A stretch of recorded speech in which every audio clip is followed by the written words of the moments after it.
Olá, muito bom dia, meus amigos. Estamos aqui mais uma vez para trazer para você uma palavra que vem lá do coração de Deus para o seu coração, os nossos devocionais. Dando sequência à nossa maratona prazerosa de devocionais no livro de Salmos, chegamos ao Salmo 52, um salmo que mostra a vitória da fidelidade de Deus sobre a maldade humana. Então, nesse devocional do Salmo 52, vamos explorar como a palavra de Deus nos ensina a confiar em sua fidelidade, mesmo diante da maldade e arrogância humana. Descubra como esse salmo revela que o poder e a bondade do Senhor são eternos, enquanto a injustiça tem prazo de validade. Vamos observar e vamos adquirir uma mensagem poderosa para fortalecer sua fé, para inspirar sua perseverança e renovar sua confiança no Deus que sempre faz justiça. Prepare-se para esse devocional que trará para você uma aplicação prática e uma reflexão espiritual para o seu dia. Vamos ler esse salmo na versão NVI, que tem apenas aqui 9 versículos. Salmo 52. Começa assim: porque se você se vangloria do mal e de ultrajar a Deus continuamente, ó homem poderoso, sua língua trama destruição, é como navalha afiada, cheia de engano. Você prefere o mal ao bem, a falsidade em lugar da verdade. Você ama toda palavra maldosa, ó língua mentirosa. Saiba que Deus o arruinará para sempre. Ele o agarrará e o arrancará da sua tenda. Ele o desraigará da terra dos vivos. Os justos verão isso e temerão. Rirão dele, dizendo: veja só o homem que rejeitou a Deus como refúgio, confiou em sua grande riqueza e buscou refúgio em sua maldade. Mas eu sou como oliveira que floresce na casa de Deus. Confio no amor de Deus para todo sempre. Para sempre te louvarei pelo que fizeste. Na presença dos teus fiéis proclamarei o teu nome, porque tu és bom. Veja que salmo, a princípio parece um salmo tanto quanto enigmático, mas precisamos entender o contexto para entender a mensagem que o autor do salmo nos traz. Se você quer entender esse contexto, leia 1 Samuel capítulo 21 e o capítulo 22. O salmo foi escrito pelo rei Davi e narra um episódio específico de sua vida, quando o edomita Doeg o denunciou a Saul. O contexto é a perseguição de Saul a Davi, onde Doeg, ao ver o rei Davi buscando ajuda em Nob, o denunciou ao rei Saul, levando à morte dos sacerdotes da cidade. O salmo, portanto, critica a maldade e a traição de Doeg e a descrença na justiça divina, contrastando-a com a confiança de Davi na proteção de Deus. Então, como eu disse, o contexto desse salmo foi o rei Davi expressando todos os seus sentimentos, quando o rei Saul, movido pela inveja e medo, desejava matar Davi, que era seu genro e um herói militar. Saul, movido por inveja, planejou matar Davi. E Doeg, o servo edomita, era servo de Saul. Ele encontra Davi na cidade de Nob, onde esse buscava comida e abrigo com os sacerdotes. E aí Doeg faz uma denúncia que gerou massacre. Doeg denuncia Davi a Saul e o rei, enfurecido, mandou que Doeg matasse todos os sacerdotes de Nob. O que ele fez? inclusive incluiu a morte do sacerdote Abimeleque. Então o Salmo 52 é uma resposta à maldade de Doeg, condenando sua atitude e reafirmando a confiança em Deus. Como eu disse, o Salmo é atribuído a Davi. Se você ler o título de algumas Bíblias, está lá: ao mestre do canto, poema de Davi, quando o edomita Doeg foi a Saul e lhe contou. Davi foi à casa de Abimeleque. Quais são os temas desse salmo escrito por Davi? Um tema principal, ou o primeiro, é crítica à maldade. O salmo condena a maldade, a traição e a arrogância desse personagem, desse homem, Doeg, que se vangloriava de suas ações. Mas esse salmo também nos mostra a confiança em Deus. Davi, ao contrário de Doeg, expressa confiança na justiça divina e na proteção de Deus. O salmo também relata e destaca a destruição dos ímpios. O salmo prevê a destruição daqueles que praticam o mal e se afastam de Deus. Mas também é um salmo de esperança e fé. Davi, apesar das circunstâncias, demonstra fé e esperança na bondade e no amor de Deus. Então, quando somos confrontados com injustiça e calúnia, qual é a nossa resposta? Esse salmo nos orienta o que fazer. Qual é a estrutura e a mensagem desse Salmo 52 para as nossas vidas? Ele é dividido da seguinte forma, você pode perceber, algumas Bíblias trazem lá aquela expressão selá, que significa pausa.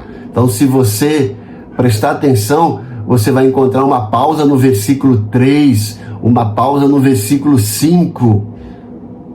Isso, né? São essas pausas aí que podem gerar uma estrutura de divisão para esse salmo, né? Mas aqui no devocional eu trago a seguinte divisão. A primeira divisão está nos versículos 1 ao versículo 4, que vai mostrar essa arrogância, essa maldade do edomita Doeg, que personifica e representa a arrogância e a maldade das pessoas ímpias, das pessoas que não têm compromisso com Deus e que têm esse coração cheio de impiedade. Esses 4 versículos mostram isso. No versículo 5 ao versículo 7, nós temos lá Davi mostrando que, a despeito de tudo isso, essas pessoas podem ter certeza, tanto os ímpios quanto os justos, que o julgamento certo de Deus irá acontecer. Deus é um juiz justo e não está aí alheio ao que esses homens maldosos, a arrogância está fazendo. Eles terão a sua sentença certa, porque Deus é um justo juiz. Então isso conforta o justo, porque o justo, os homens que servem a Deus, veem essa arrogância, essa prepotência, essa maldade dos ímpios que aparentemente não são confrontados, não são disciplinados, não são condenados. Mas Davi nos mostra que nós devemos esperar no Supremo Juiz, no Supremo Tribunal do Universo, que eu falo que é o STU, Supremo Tribunal do Universo. E nesse Supremo Tribunal do Universo temos um juiz reto, um juiz justo, que pune os ímpios e defende a causa dos inocentes. Então Davi mostra isso, que nós podemos confiar e aguardar o julgamento certo de Deus. No versículo 5 aos versículos 7. No versículo 8 ao versículo 9, o salmista nos mostra a confiança e a gratidão do justo. O justo pode confiar em Deus e pode ficar confiante em Deus por conta disso. Ele é um justo juiz, nada passa despercebido dos seus olhos, ele está observando tudo e no tempo certo ele vai aplicar a justiça divina. Então nós podemos ficar confiantes e, em consequência dessa confiança, ser gratos a Deus e mostrar a nossa gratidão a Deus. Davi mostra essa gratidão nesses versículos dizendo: olha, mas eu sou como a oliveira que floresce na casa de Deus. Enquanto os ímpios estão praticando maldade, enquanto eles estão com a sua arrogância, com a sua prepotência, Davi está dizendo, eu pelo contrário, eu sou como a oliveira que floresce na casa de Deus. E ele diz, confio no amor de Deus para todos sempre. E ele faz essa nota maravilhosa no versículo 9. Para sempre te louvarei pelo que fizeste. Na presença dos teus fiéis proclamarei o teu nome porque tu és bom. Então, enquanto Davi mostra essa maldade, essa arrogância de Doeg, o edomita, representando os ímpios, ele mostra também a bondade, a justiça, a fidelidade de Deus. Olha, eu vou proclamar a tua justiça entre os teus, porque tu és bom. Que coisa linda, gente! Se tivesse só esses 2 versículos desse salmo, já seria suficiente para nós expressarmos a nossa gratidão a Deus.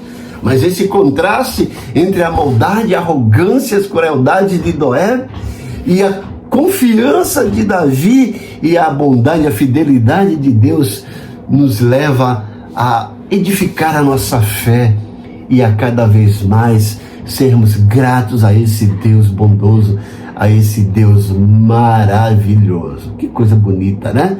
Quais são as lições espirituais desse Salmo 52 para nós? A primeira é a confiança no Deus que vê tudo. A Bíblia fala que os olhos do Senhor estão em todo lugar, contemplando os maus e os bons. Nada passa despercebido ao seu olhar.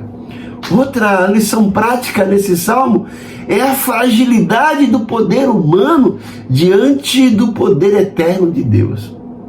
Por mais atrocidades que o ser humano possa cometer, por mais maldade, por mais censuras, arrogâncias e prepotências, isso não é nada diante do poder eterno de Deus. Tudo isso é pequeno e é temporário. Agora a justiça de Deus é grande e eterna.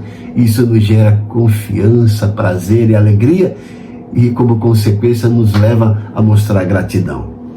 Outra lição importante nesse salmo é a importância de permanecer enraizado na presença do Senhor. Isso Davi fala, porém eu sou como oliveira verde plantada na casa do Senhor. Então nós precisamos enraizar, alicerçar a nossa fé na presença do Senhor, cultivar sempre a presença do Senhor. E outra lição prática, como lidar com ataques, calúnias e injustiças. Esse salmo nos orienta a isso. Que coisa bonita, né? Então, se você foi vítima ou é vítima e sabe de pessoas que são vítimas de arrogância, de prepotência, de maldade, ensine para ela como lidar com isso à luz do Salmo 52. E veja, esse salmo também nos mostra a guardar o coração nosso contra o mal, contra a arrogância. Jamais deixar que a arrogância, a prepotência, a soberba, a maldade entre nos nossos corações. Por isso que esse salmista diz lá no Salmo 119, escondi a tua palavra no meu coração para não pecar contra ti. Esse salmo nos mostra também para a gente responder ao mal com fé e não com vingança. Davi não se vingou, deixou Deus pleitear a causa dele contra esse Doeg e contra o próprio Saul. Então, entregue tudo na mão de Deus. Você que está aí lidando com situações difíceis e que tem até dificuldade de perdoar alguém, coloque nas mãos do Supremo Tribunal do Universo. Veja, você tem um advogado que é justo, Jesus. E você tem um juiz que é justo, que é poderoso, Deus. Então deixe o Espírito Santo inundar o teu coração para não deixar que o ódio, a amargura invada o teu coração. Coloque tudo nas mãos de Deus. Outra lição importante, aplicação prática, cultivar a gratidão e a esperança no caráter de Deus. Olha, não é nesse mundo, não é em pessoas, mas no caráter de Deus. E eu quero aqui reforçar essa mensagem. A fidelidade de Deus é o abrigo seguro para os justos. E eu convido você a fazer de Deus o seu abrigo. E deixe eu orar por você. Pai bondoso, em nome de Jesus, eu oro pelos teus servos que têm acompanhado esses devocionais. Eu sou grato pela vida de cada um deles que dispensa um tempo para edificar sua fé, edificar sua mente e seu coração. Agora eu peço por eles, ó Deus, se alguns deles estão enfrentando maldade, arrogância, prepotência, ódio, dê a eles paz e esperança, dê a eles sabedoria para lidar com essa situação. E eu nem preciso pedir, porque eu sei que o Senhor está olhando, está vendo tudo isso. E eu sei que no tempo certo o Senhor vai estender a sua mão e vai intervir. Mas enquanto isso, Senhor, consola os teus servos.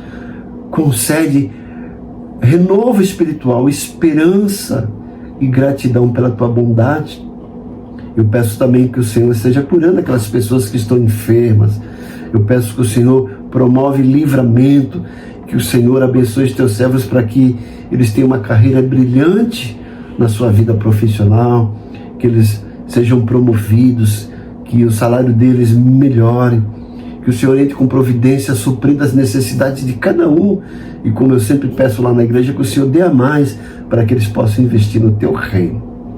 Ó Deus, cura também as suas feridas emocionais, cura as suas enfermidades emocionais, mentais, espirituais e físicas. Eu te peço isso agradecido em nome de Jesus. Amém.